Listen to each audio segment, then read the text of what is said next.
सखारामने दिलेल्या कागदाकडे बघत राजने इंटरनेटवर ते शब्द टाईप करून बघितले की नक्की ती कुठली भाषा आहे आणि त्याचा काही अर्थ लागतोय का.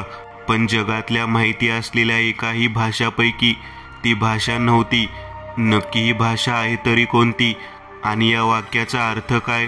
राज विचारात पडला. त्याच्या खोलीत येऊन त्याने ती पोलीस चौकीतून आणलेली डायरी हातात घेतली. त्यामुळे तर तो अजूनच कन्फ्यूज झाला होता. विक्रांतच्या खोलीत बघू काही मिळते का या विचाराने तो विक्रांतच्या खोलीत आला.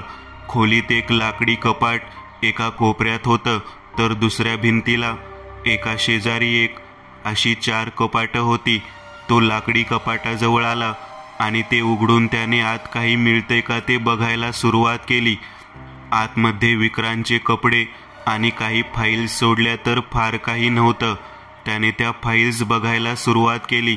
फाईल्समध्ये इन्शुरन्सच्या काही पॉलिसी आणि फार्म हाऊसच्या जागेचं खरेदी खत होतं. ती फाईल बघून राज बाकीच्या फाईल बघू लागला. आता शेवटची फाईल त्याने हातात घेतली. ती विक्रांतच्या स्क्रीनच्या ट्रीटमेंट संदर्भातील ती मेडिकल फाईल होती ज्यात त्याच्या स्किन प्रॉब्लेमविषयी सर्व माहिती होती.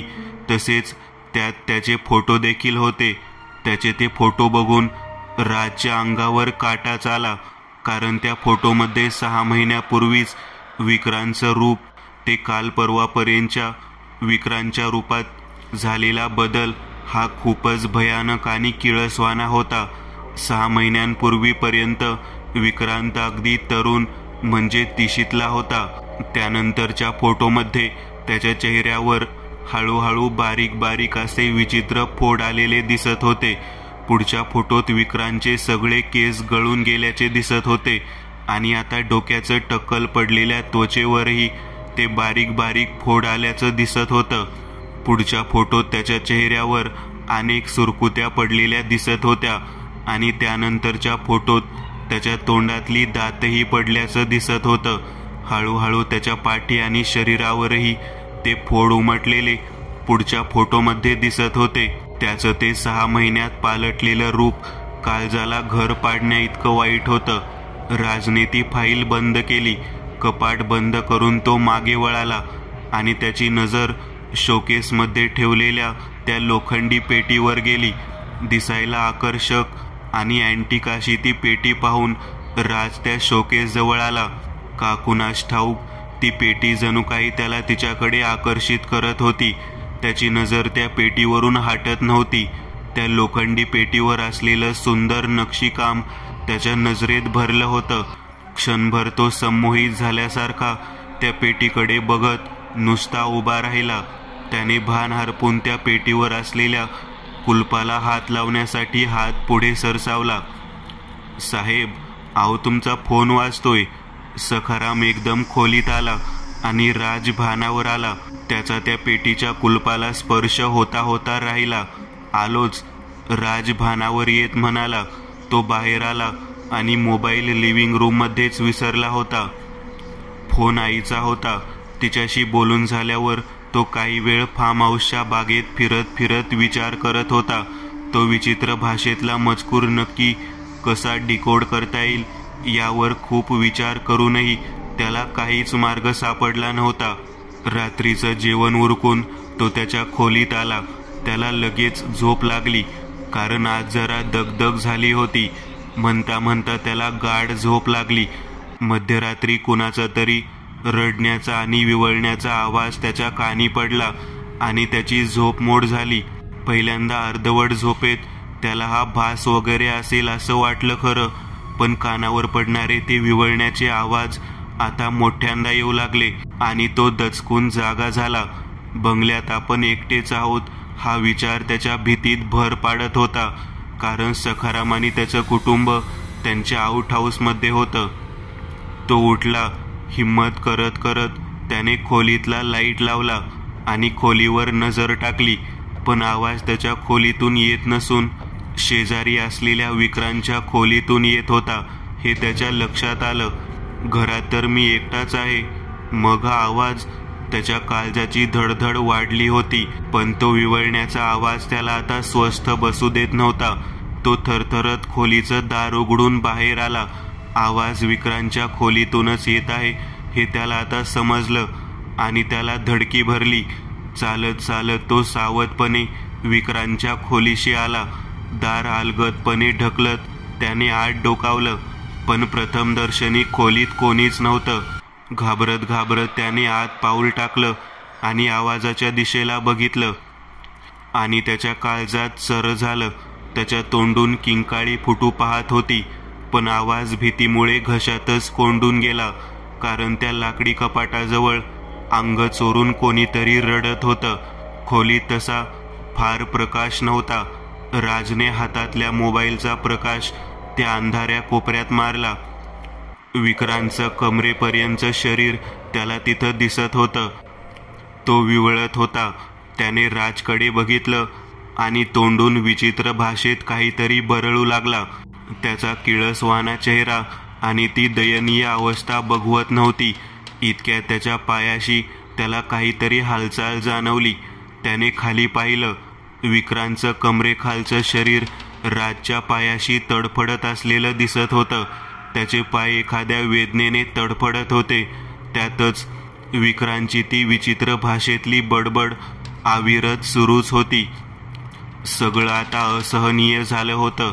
इतका वेळ घशात कोंडली गेलेली किंकाळी एकदम बाहेर पडली आणि राज आर्तस्वरात किंचाळला आणि बेडवरून खाली पडला. त्याने भानावर येत आजूबाजूला पाहिलं. तो स्वतःच्या खोलीतच होता.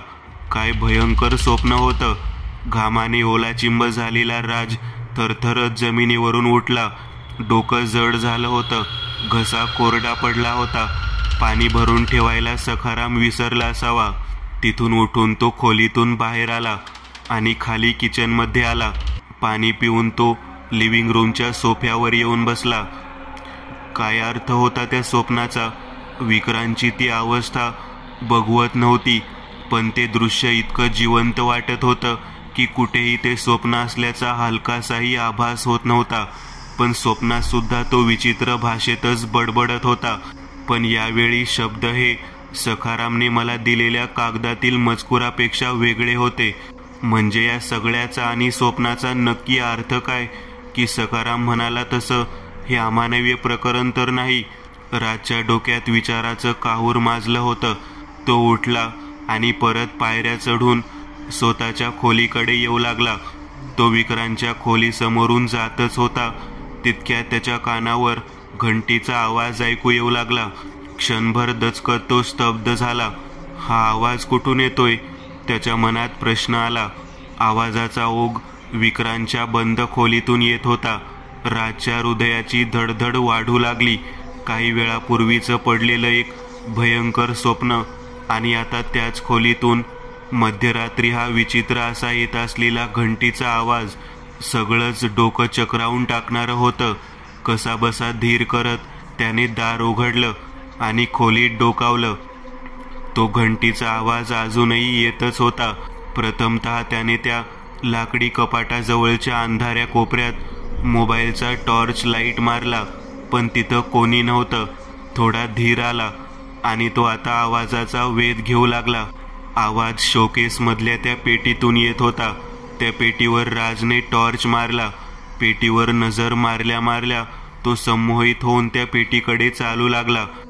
पेटीजवळ येत त्याने त्याच अवस्थेत पेटीच्या कुलुपाकडे हात सरसावला आणि त्याच्या कानात काही आवाज घुमू लागले, विक्रांतच्या आवाजात. पण त्याने त्या कुलपावर हाताचा स्पर्श केला आणि त्याच्या कानात आता एक वेगळीच कुजबूज सुरू झाली. ही कुजबूज आता जसजशी मोठ्यांदा ऐकू येऊ लागली तसा तसा विक्रांतचा येणारा आवाज मंद मंद होत जाऊन एकदम बंद झाला. राज पूर्णपणे संमोहित झाला होता. त्याला काहीच कळत नव्हतं. तो शुद्ध हरपल्यासारखा त्या कुलपावर हात ठेवून ती पेटी न्याहाळत होता आणि अचानक पेटीचं कुलूप आपोआप अलगदपणे उघडलं गेलं. राज मंत्रमुग्ध होऊन ते कुलूप बाजूला ठेवत ती पेटी उघडू लागला आणि त्याने ती पेटी उघडली आणि त्याच्या डोळ्यासमोर अंधारी आली. साहेब, राजसाहेब, उठा हो, 11 वाजले आहेत. पोलीस चौकीवरून इन्स्पेक्टर राणे आलेत. सखारामच्या आवाजाने त्याला जाग आली. तो स्वतःच्या रूममध्ये होता. पटकन उठून तो खाली आला. बोला सर. राज, एक महत्त्वाची गोष्ट तपासात समोर आली आहे.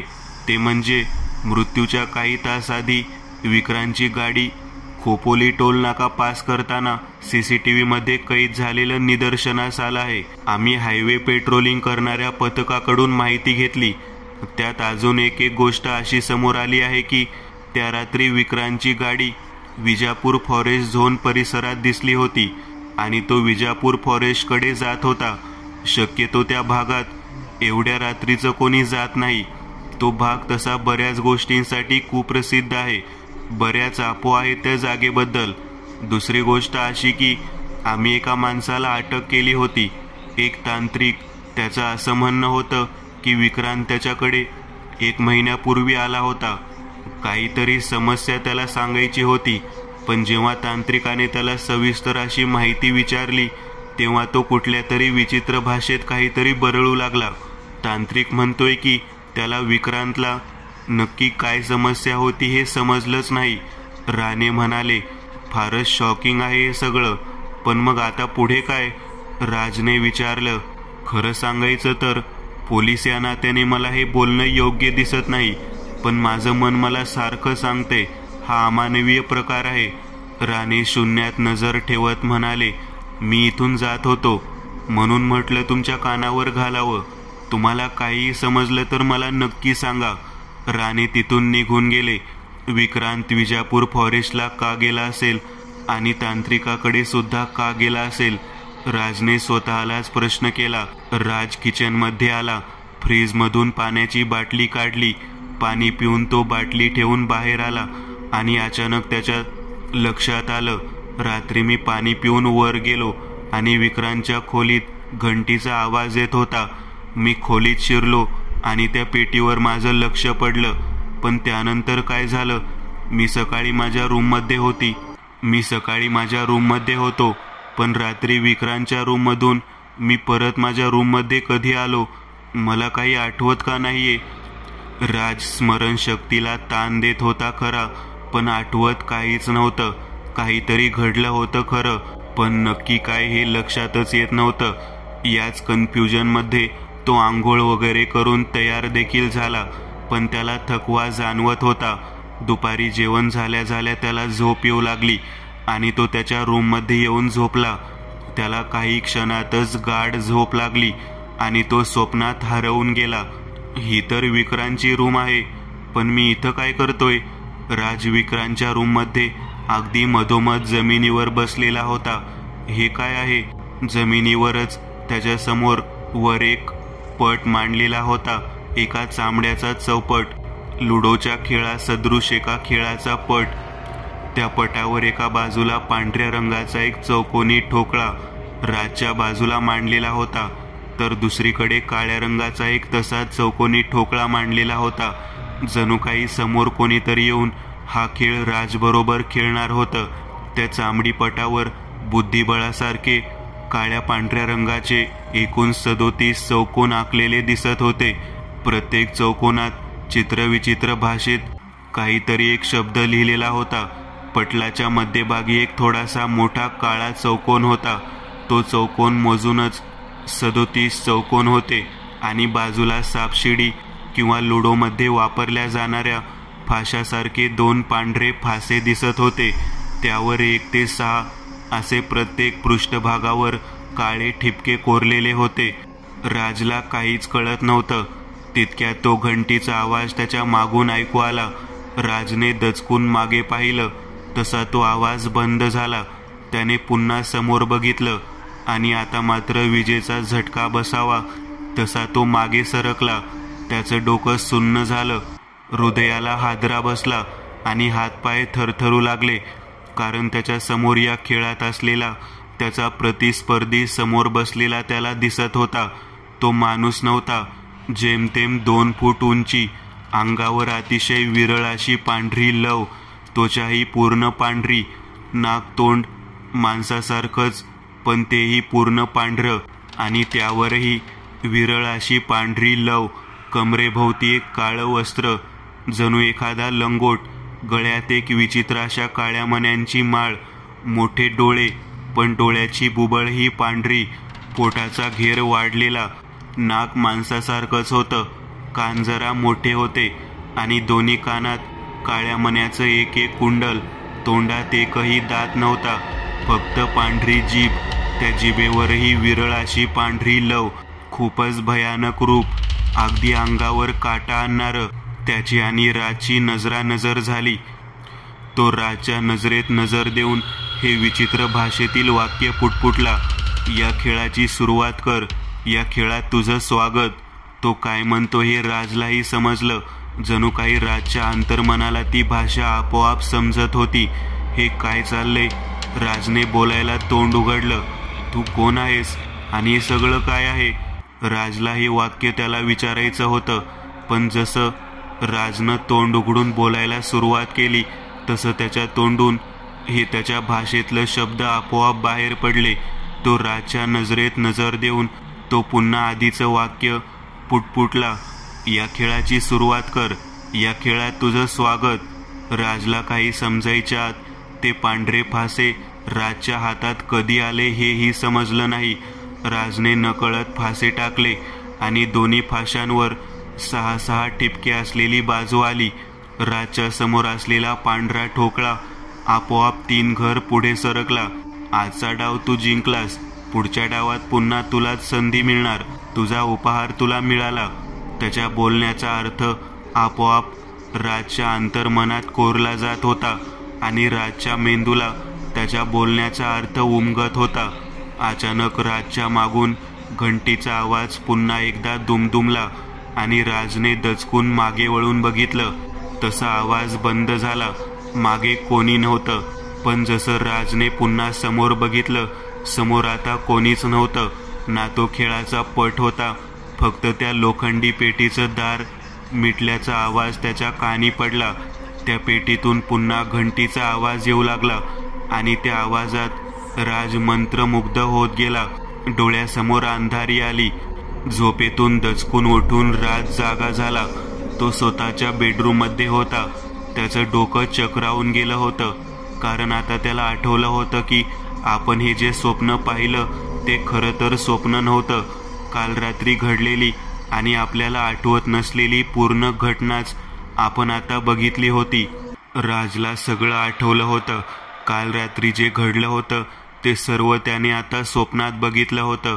पण ते नक्की होतं काय? माणूस, पिशाच की आणखी काही? राज घामाघूम झाला होता. तितक्यात त्याचा फोन वाजला आणि त्याची तंद्री भंगली. फोन त्याच्या जर्मनीमध्ये त्याच्या बरोबर शिकणाऱ्या त्याच्याच एका भारतीय मित्राचा होता. हॅलो प्रदीप बोल. राजने फोन घेतला. कॉंग्रॅट्स माय फ्रेंड, अभिनंदन. समोरून प्रदीप बोलला. का, काय झालं? राजने विचारलं. अरे विसरलास की काय? तू PhDचं जे थिसिस सबमिट केलेलंस त्याला युनिव्हर्सिटीमध्ये गोल्ड मेडल मिळालं आहे. प्राचार्यांच्या ऑफिसमधून आजच पत्र आलंय. पुढच्या महिन्यात कोव्हेकेशन समारंभ आहे, त्याबद्दलचं इन्व्हिटेशन पण आहे. त्यात तिथं तुला गोल्ड मेडल देऊन सन्मानित केलं जाईल. शिवाय हार्वर्ड युनिव्हर्सिटीची स्कॉलरशिप सुद्धा मिळणार आहे तुला. प्रदीपने आनंदाची बातमी दिली. काय सांगतोयस? कसं शक्य आहे हे? अरे मी जिथं थिसिस सबमिट केलेलं ते तर खूपच कच्च्या स्वरूपाचं होतं. ते एकतर रिजेक्टच व्हायच्या लायकीचं होतं. मग त्याला गोल्ड मेडल कसं काय मिळू शकेल? राज म्हणाला. ते मला नाही माहिती. जे घडलंय ते मी तुला सांगितलं. आणि जाऊ दे ना, बातमी तर आनंदाची आहे ना? प्रदीप म्हणाला. हो तेही आहेच. चालेल, थँक्स. चल मी करतो नंतर.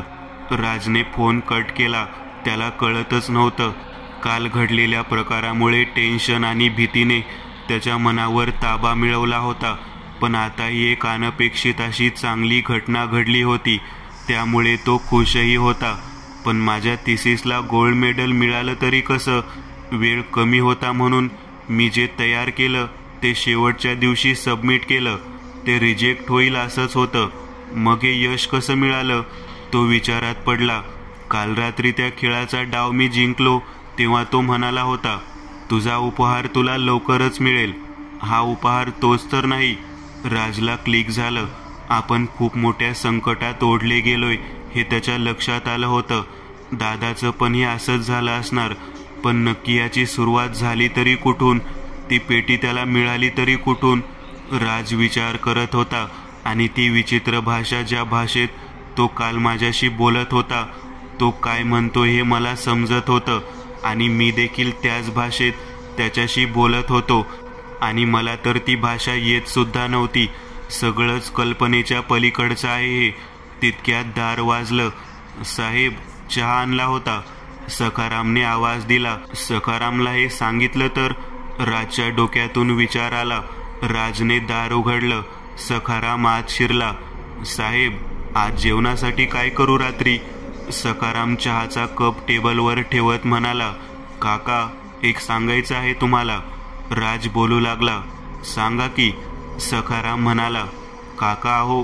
राजने जसं बोलायला सुरुवात केली तसं त्याच्या तोंडून हे विचित्र भाषेतले शब्द बाहेर पडले. साहेब, काय होतंय?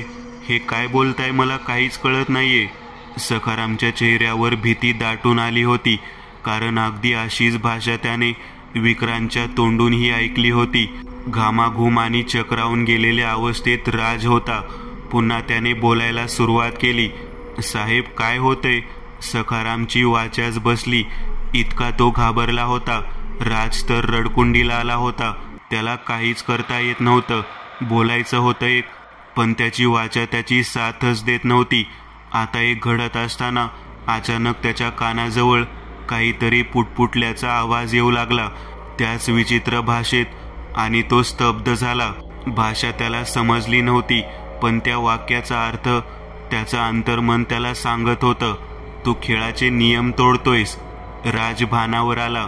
सखाराम त्याच्याकडे चक्रावून गेल्यासारख्या नजरेने बघू लागला. काही नाही, तू जा, राज म्हणाला, आणि यावेळी योग्य भाषेत न अडखळता तो बोलला होता. बरं साहेब. सखाराम असं म्हणत तिथून निघून जाऊ लागला. खोलीतून तो बाहेर आला. राजने खोलीचं दार उघडच ठेवलेलं होतं. राज दाराकडे पाठ करून खोलीच्या खिडकीकडे येऊ लागला, पण तितक्यात मागे कोणीतरी उभा आहे असं त्याला वाटलं. त्याने मागे वळून बघितलं आणि सखारामच्या तोंडूनही तीच विचित्र भाषा बाहेर पडत होती. राजचं डोकं सुन्न झालं. ही वाक्य तोंडातून बोलत आणि विचित्र हावभाव करत सखाराम विकृतपणे हास्य करत एक एक पाऊल चालत त्याच्या जवळ येत होता. कालचा उपहार आवडला का? हा त्या वाक्याचा अर्थ आपोआप राजच्या अंतर्मनात कोरला गेला. सखाराम विकृत हावभाव करत तेच वाक्य बोलत होता आणि अचानक त्या घंटीचा आवाज राजच्या कानात दुमदुमू लागला. राजच्या काळजाचा आता थरकाप उडालेला. तो मागे मागे सरकत भिंतीशी आला आणि कानावर हात ठेवून डोळे मिटून खाली बसला. दचकून भानावर येत राजने डोळे उघडले. आता खोलीत कोणीच नव्हतं आणि तो देखील बेडवर होता. दार वाजलं आणि तो घाबरा गुबरा झाला. साहेब, चहा आणला होता, सखारामने आवाज. राजने घड्याळ बघितलं. 7 वाजलेले संध्याकाळचे. हा तर आता आला. मग मगाशी मी जे बघितलं ते सत्य होतं की स्वप्न? राज उठला आणि दार उघडलं. साहेब, आज जेवणासाठी काय करू रात्री? सखाराम चहाचा कप टेबलवर ठेवत म्हणाला. काहीही करा, राज म्हणाला, पण त्याच्या डोक्यात त्याने मगाशी बघितलेला प्रसंग जात नव्हता. साहेब, तुमची तब्येत तर ठीक आहे ना? सखारामने विचारलं. हो, सगळं ठीक आहे, राजने उत्तर दिलं. सखाराम निघून गेला. चहा घेता घेता राज विचार करत होता. त्याच्या मनाची चलबिचल झाली होती. आपण यात अडकलो आहोत हे वारंवार त्याला जाणवत होतं. चहा पिऊन तो खोलीतून बाहेर आला आणि पुन्हा त्याच खोलीत शिरला. ती पेटी शोकेसमध्ये पाहत त्याच्या अंगावर काटा येत होता. कळत नकळत आपणही या भयानक संकटात अडकलो आहे हा विचार त्याला अस्वस्थ करत होता. तो त्या पेटीजवळ आला. पेटीला कुलूप होतं. त्याला बघायचं होतं की त्या पेटीत नक्की आहे काय. त्याने कुलपाला हात लावला. काल रात्रीसारखं कुलूप आपोआप अलगदपणे उघडलं नाही. त्याने जोर लावला, पण कुलूप मजबूत होतं. कुलपाची चावी शोधायला त्याने आजूबाजूला नजर टाकली खरी, पण त्याला चावी कुठेच दिसली नाही. तो निराश होऊन बाहेर आला. त्याला कळतच नव्हतं की काय करावं. तो खाली आला. सखारामला काही सांगायचं म्हटलं तर पुन्हा तेच होणार. तो शांत राहिला. जेवण केल्या केल्या त्याला का कुणास ठाऊक अचानक थकवा जाणवू लागला. तो उठून सरळ त्याच्या खोलीत आला आणि बेडवर स्वतःचं अंग टाकून देत तो काही क्षणातच झोपी गेला. मध्यरात्री कानाजवळ तोच विचित्र भाषेत पुटपुटण्याचा आवाज येऊ लागला. चल, तो तुला बोलावतोय, उठ उठ. राजला समजत होता त्या वाक्याचा अर्थ. राज झोपेतून जागा झाला आणि त्याने आजूबाजूला पाहिलं. तो विक्रांतच्या खोलीत होता. मी इथे पोचलो कधी? समोर खेळाचा पट मांडून तयार होता, पण समोर अजून तो आलेला नव्हता.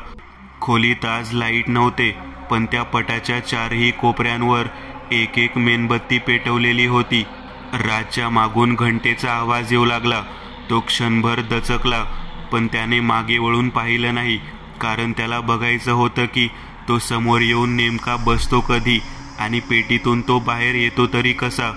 मनातून राज खूपच घाबरलेला होता. हृदय जोरजोरात धडधड करत होतं. भीतीने अंगावर शहारे आले होते. आता कितीतरी वेळ घंटीचा आवाज येतच होता, पण राज मागे वळून बघायला तयार नव्हता. त्यामुळे तो पेटीतून येणारा येतच नव्हता. पेटीकडे बघत राजने अंदाज घेतला. पेटी कुलूप लावलेल्या अवस्थेत बंदच होती. जवळजवळ 10-15 मिनिट मागून घंटीचा आवाज येत राहिला आणि अचानक बंद झाला, पण तरीही समोर तो अजून आलेला नव्हता. कानाशी कोणीतरी एकदम जोरात किंचाळलं आणि राजच्या काळजाचा ठोका चुकला. त्याने दचकून मागे वळून बघितलं आणि त्याचा श्वासच अडकला. एक अतिशय भयंकर असा माणूस त्याच्या मागे बसलेला. त्याने मेणबत्तीच्या प्रकाशात त्याच्या दृष्टीस पडला. पूर्ण टक्कल, चेहऱ्यावर आणि अंगावर बारीक बारीक असे असंख्य फोड, दात पडलेले, दोन्ही डोळ्यांच्या जागी फक्त 2 खड्डे आणि पूर्ण विवस्त्र अवस्थेत कमरेभोवती एक पंचा गुंडाळून बसलेला तो भयंकर माणूस त्या विचित्र वाक्याचा वारंवार उच्चार करत होता. राज तिथून उठण्याचा प्रयत्न करू लागला खरा, पण त्याचं पूर्ण शरीर पॅरेलाइज झाल्यासारखं स्तब्ध होतं. त्याला स्वतःची मान आणि हात सोडले तर काहीही हालचाल करता येत नव्हती. आणि तितक्यात राजने नजर समोर घेतली. त्याचा तो प्रतिस्पर्धी त्याच्या समोर बसलेला होता. राजने त्याच्यावर पुन्हा एकदा नजर टाकली, वरपासून खालपर्यंत. आज पुन्हा तुझाच डाव आहे. राजला समजलं तो काय म्हणतोय ते. राजने स्वतःच्या हाताकडे बघितलं. दोन्ही फासे त्याच्या हातात होते. त्याने ते फेकले. आज एकावर 6 आणि दुसऱ्या 5 असे आकडे होते. त्या समोरच्या चेहऱ्यावर एक विकृत स्मित हास्य उमटलं आणि अचानक त्या पेटीतून घंटीचा आवाज सुरू झाला. तो आवाज जसा सुरू झाला तसा तो विकृतपणे मंद असा हसू लागला. हसताना त्याच्या तोंडातले सुईसारखे सोन्याचे टोकदार दात बघून राज घामाघूम झाला.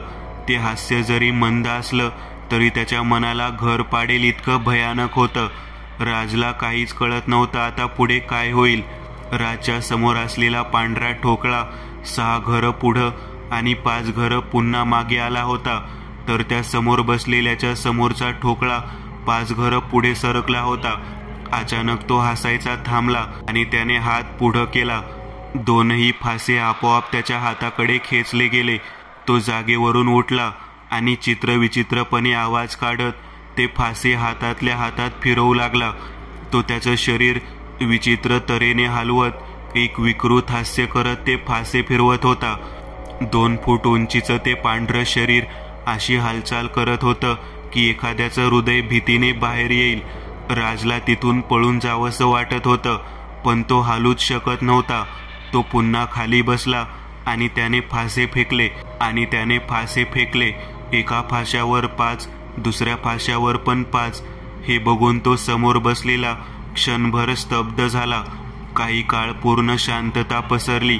त्याच्या समोरचा ठोकळा 5 घरं पुढे जाऊन परत 5 घरं मागे आला, म्हणजेच होता त्याच घरात राहिला.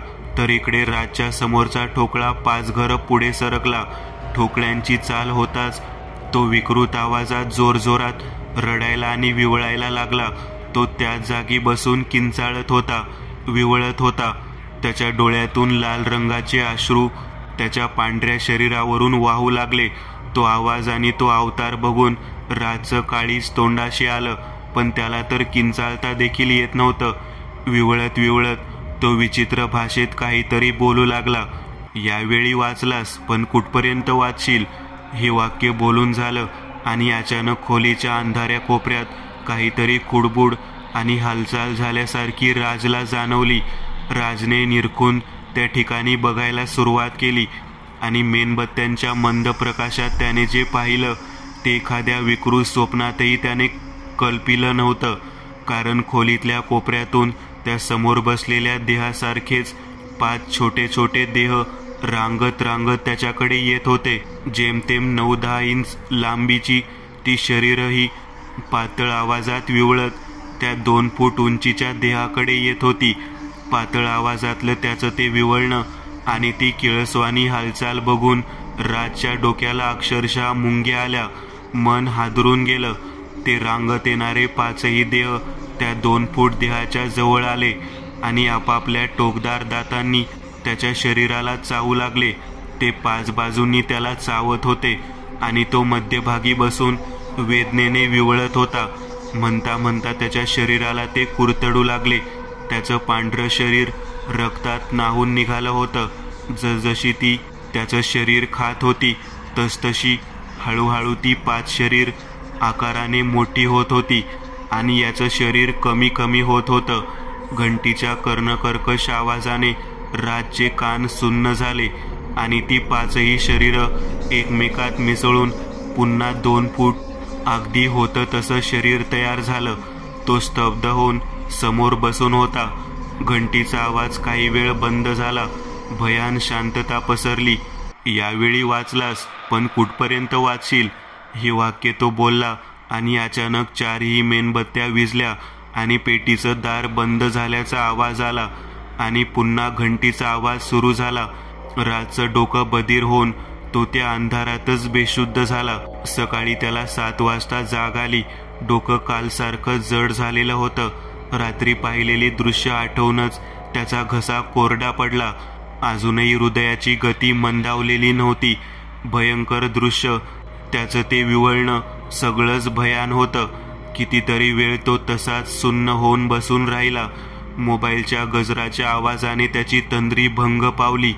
गजर बंद करायला म्हणून त्याने मोबाईल हातात घेतला. मोबाईलवर एक मेसेज आणि 3 मिस कॉल होते, तेही संजनाचे. संजना म्हणजे त्याच्याबरोबर जर्मनीला शिकणारी त्याची क्लासमेट होती. राजचं तिच्यावर एकतर्फी प्रेम होतं, पण ती त्याला जास्त भाव देत नव्हती. संजना मला का मेसेज करेल? राजने मेसेज ओपन केला आणि त्याला सुखद धक्का बसला. राज, तू इंडियाला गेल्यापासून मला तुझी खूप आठवण येते. फायनली मला असं रिअलाइज झालं की माझं तुझ्यावर प्रेम आहे. असं ते मेसेज बघून राज त्या परिस्थितीतही सुखावला. त्याने लगेच संजनाला फोन लावला. फोनवर तिने पुन्हा त्याला तेच सांगितलं जे मेसेजमध्ये लिहिलेलं होतं. तिच्याशी बोलता बोलता काही काळ तरी तो रात्री घडलेली घटना विसरला होता. पण हे नक्की घडलं तरी कसं हेच राजला समजत नव्हतं. ही कधी माझ्याशी जास्त बोलली पण नव्हती ना आमची मैत्री होती. मग हे नक्की घडलं कसं? कालच्या डावाचा आणि या गोष्टीचा नक्कीच काहीतरी संबंध आहे. राज समजून चुकला.